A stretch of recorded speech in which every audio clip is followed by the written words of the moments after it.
Olá, meus pequenininhos, tudo bem? Nós estamos vendo o terceiro momento modernista. Nós estamos vendo agora João Cabral de Melo Neto, poesia do terceiro momento modernista, geração de 1945 em diante. E o João Cabral de Melo Neto é um cavalheiro que escreveu de duas maneiras diferentes. Nós vamos ter duas vertentes aí. Uma delas ele gostava muito, a outra ele reclamou um pouco, sabe? E a que ele reclamou é a que eu mais gosto, que normalmente as pessoas mais gostam.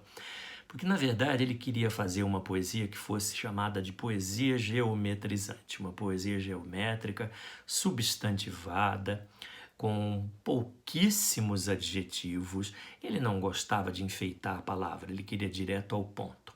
Tinha uma temática social? Sim, uma temática social, mas não com aquele lirismo do Carlos Drummond de Andrade, por exemplo. Ele foi chamado de poeta antilírico, porque ele gostava de tudo muito objetivo, direto. Vamos com isso. Então, o sujeito, ele não se utiliza de adjetivos, quase nunca. Ele gosta da ideia da geometria, ele gosta da ideia do cubismo, ele gosta da ideia de trazer o questionamento social direto. Claro que também ele vai gostar muito da metalinguagem, da poesia que explica a própria poesia, que existe porque existe. E ele vai fazer muita poesia em que ele vai pegar uma palavra e vai dissecá-la em várias outras, um substantivo, e vai dissecá-lo em várias outras possibilidades poéticas que aquela palavra pode significar. A gente vai ter o exemplo disso. Então, essa primeira parte da poesia do João Cabral de Melo Neto, ela é chamada de geometrizante, objetivada, e a outra é uma poesia mais subjetiva, mais lírica, mais sentimental. Não que seja sentimental, lírica, subjetiva, individualista. Não, ainda é uma preocupação social. Ele ainda não gosta de enfeitar a palavra, mas não há a possibilidade de ele fazer isso quando ele tem uma encomenda. Foi encomendado a ele que ele fizesse um auto de Natal, uma peça de teatro que falasse sobre o nascimento de Jesus Cristo. Ele era ateu, era complicado para ele isso, mas ele disse, não faço, foi uma encomenda que me foi feita, vou fazê-lo. E ele cria uma das obras mais bonitas que existem neste país e no mundo, Morte e Vida Severina. Na poesia geometrizante, eu acho que tem um livro chamado A Educação pela Pedra, o mais significativo da poesia geometrizante, A Educação pela Pedra. E da segunda parte, da segunda fase, que é essa fase mais subjetiva e mais lírica, Morte e Vida Severina. Vamos dar uma olhadinha? A gente vai ver um poema dele chamado Anti-Ode. Veja que ele é muito anti, muito contra muita coisa, né? Então, a ode geralmente é uma poesia, uma música em homenagem a algo.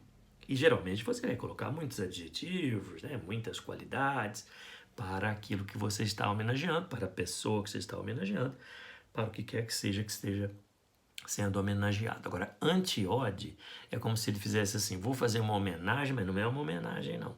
Então ele é muito isso. Antilírico, anti-ode.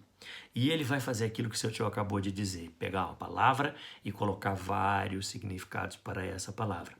No caso do anti-ode, nós vamos ter uma palavrinha muito bonitinha que vocês vão compreender agora quando eu ler o texto para vocês. Poema. Anti-ode. Poesia. Não será esse o sentido em que ainda te escrevo. Flor. Te escrevo flor. Não uma flor, nem aquela flor virtude em disfarçados urinóis. Flor é a palavra flor. Verso inscrito no verso, como as manhãs no tempo. Flor é o salto da ave para o voo. O salto fora do sono, quando seu tecido se rompe. É uma explosão posta a funcionar como uma máquina, uma jarra de flores. Meninos, ele não colocou nenhum adjetivo. Colocou substantivo atrás de substantivo, atrás de substantivo. E ele pega a flor e vai colocando. A flor pode ser significado para a poesia. A flor pode ser significado para a ave. A flor pode ser significado para o voo da ave. A flor pode significar uma máquina. A flor pode significar uma jarra de flores. Então o sujeito ele vai muito na metalinguagem, né? A poesia explicando a poesia. Flor é a palavra flor. Verso inscrito no verso, como as manhãs no tempo. Então ele diz, a palavra existe e nós vamos dar ritmo a ela e ela passa a ser denominada poesia. Então o poema traduzindo o próprio poema. Ele pega uma palavra e traduz em várias possibilidades. O que ele está fazendo? A poesia é marcada pela recriação do objeto por meio da linguagem, sem necessariamente explicá-lo. Nesse fragmento de João Cabral, poeta da geração de 45, o sujeito lírico propõe a recriação poética de uma palavra a partir de imagens com as quais ela pode ser comparada, a fim de assumir novos significados, como seu tio mandou para vocês, né? E da segunda parte, pequenininhos, que coisa mais bonitinha. Nós vamos ter aqui um personagem do poema Morte e Vida Severina. Lembrando a vocês, é um auto de Natal pernambucano. Auto é um tipo de teatro, uma peça teatral, que não tem atos, é um ato só. Então nós vamos ter um auto de Natal, que vai contar a história de um nascimento, de algo que pode vir a renovar, transformar o mundo. E pernambucano, porque se passa em Pernambuco, né? O João Cabral era pernambucano, então ele fez o Auto de Natal pernambucano, ele recebeu uma encomenda. É uma escritora que seu tio não está lembrando o nome dela agora, eu me confundo. Eu vou dizer só o sobrenome dela, Machado. Mas o primeiro nome, existem duas escritoras que têm o mesmo sobrenome, seu tio se confunde um bocadinho, não gostaria de errar. Depois eu lembro, passo para vocês. E no Morte e Vida Severina, ele vai contar a história de um retirante, o retirante chamado Severino. Então, quando a gente fala em morte e vida severina, a gente vai ter primeiro uma morte severina, depois uma vida severina.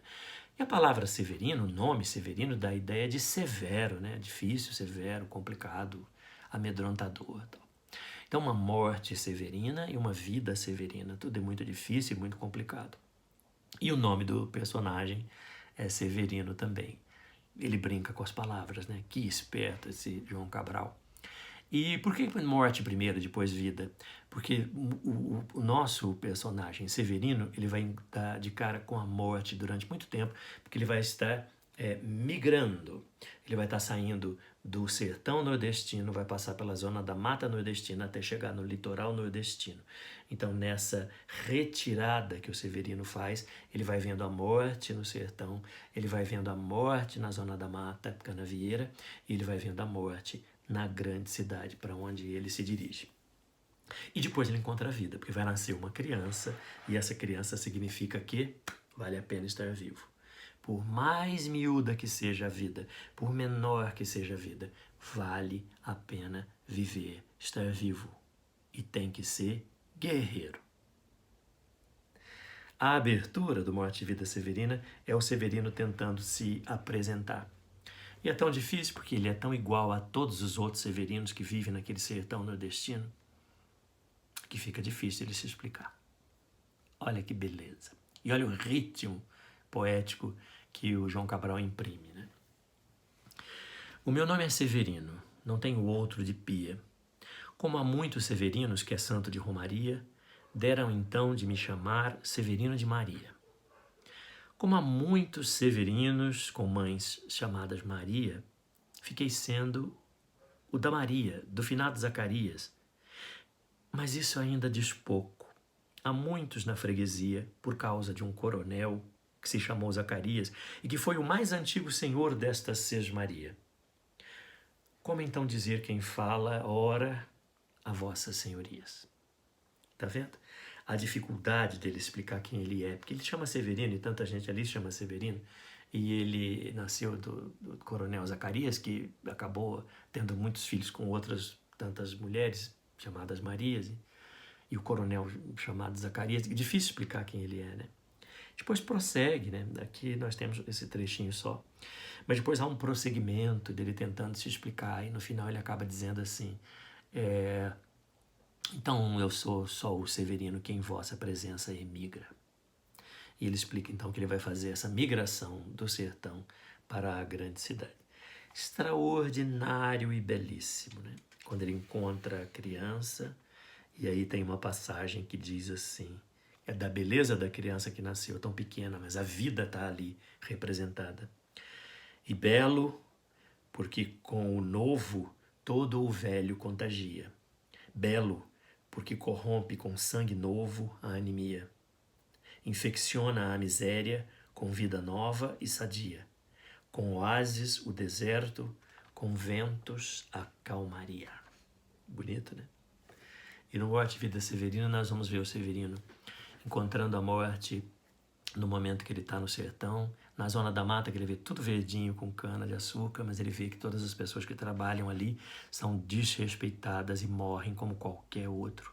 E quando ele chega na grande cidade, ele escuta, sentado, encostado num muro de cemitério, os coveiros dizendo: ah, se esses pobres retirantes do sertão soubessem que aqui na grande cidade eles vão encontrar apenas morte, como todos os outros. Ele resolve se matar pulando de uma ponte, mas na hora que ele vai se matar, aparece um senhor que morava perto de uma palafita ali, no mangue, e ele fala: vem comigo, vem ver meu filho que está nascendo, que acabou de nascer. E aí ele chega naquela favela, naquela palafita, e vê as pessoas festejando o nascimento daquela criança. E no final ele questiona se não vale a pena lutar e continuar vivo. E ele pensa: a vida vale a pena, mesmo que seja pequena, mesmo que seja franzina, mesmo que seja essa vida severina. Até a próxima aula.